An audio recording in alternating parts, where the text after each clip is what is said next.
Good morning everyone, happy Thursday.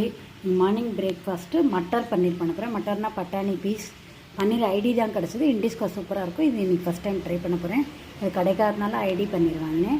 இது கிரேவிக்கு தக்காளி வெங்காயம் பூண்டு இஞ்சி கொஞ்சம் ஜீரகமாக போட்டு அரைச்சிட்டு பட்டாணியை வேக வச்சுட்டு பண்ணலாம். தக்காளி வெங்காயம் இஞ்சி பூண்டு இப்படி கட் பண்ணிவிட்டு மிக்சியில் அரைச்சோம்.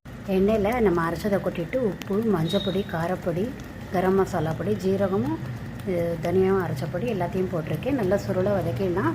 அப்புறம் பட்டாணியும் நம்ம பன்னீரையும் போட்டுடலாம். மூடி வச்சிடலாம். அப்போ தான் வெளியில் தெளிக்காமல் இருக்கும். இதை கட் பண்ணி வச்சுட்டு இந்த பன்னீரை போடலாம். இது தேவையில்லை. பட்டாணி வேக வச்சுட்டு எல்லா பட்டாணியும் வேக வைக்கலாம். ஒரு பிடி எடுத்து வச்சுட்டு கிரேவி ரெடியாக எடுத்து இது பட்டாணியும் பன்னீரும் போட்டுட்டு பட்டாணியும் பன்னீரையும் போட்டேன். ஒரு ஸ்பூன் நெய் டேஸ்ட்டு போட்டேன். சூப்பராக ரெடியாக இருக்குது மட்டர் பன்னீர். டேஸ்ட்டுக்கோசரம் துளியோண்டு ஒரு பின் சக்கரை நெய் கொத்தமல்லி தூவியாச்சு ஆஃப் பண்ணிடலாம். சூப்பரான மட்டர் பன்னீர் சப்ஜி ரெடி ஆகிடுது. சூப்பரான மட்டர் பன்னீர் சப்ஜி இப்போ ரொட்டி ஃபுல்காவோட சாப்பிடலாம். இந்த மெத்தடில் பண்ணி பாருங்கள். சப்ஜி சூப்பராக இருக்கும். கமெண்ட் பண்ணுங்கள். சப்ஸ்கிரைப்